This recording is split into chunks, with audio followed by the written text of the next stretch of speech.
በቆዳ በሽታ በለምጽና በቁስል የተመቱ ሰዎችን በጠበሉና በእምነቱ የሚፈውስ ስምህን የጠራውን መታሰቢያን ያደረገውን ስሙን በሕይወት መጽሐፍ እጽፍልሃለሁ ብሎ ጌታችን ቃል ኪዳን የሰጠው የታላቁ ጻድቅ የአቡነ ኪሮስ የወንድማቸው ልጅ የሆነ መናኔ መንግስት ሙሽራው ቅዱስ ገብረ ክርስቶስ ዛሬ ግንቦት 14 ቀን ከጫጉላ ቤት ወጥቶ ወደ መናኔ የሄደበት ዓመታዊ ክብረ በዓሉ ነው።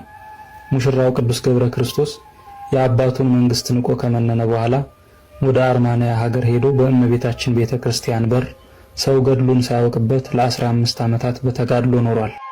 እመቤታችን ቅድስናውን ለአንድ ካህን ገልጣበት ውዳሴ ከንቱን በመፍራት በመርከብ ተሳፍሮ ወደ ሌላ ሀገር ሲሄድ በፈቃድ እግዚአብሔር ከአባቱ ሀገር ደረሰ።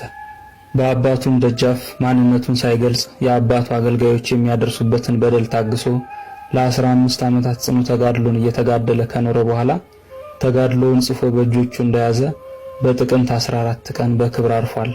በመቃብሩም ላይ የብርሃን አምድ ወርዷል፣ ድውያንንም ፈውሷል። ለእግዚአብሔር ምስጋና ይሁን። እኛንም በቅዱስ ገብረ ክርስቶስ መርዓዊ ጸሎት ይማረን ይቆየን።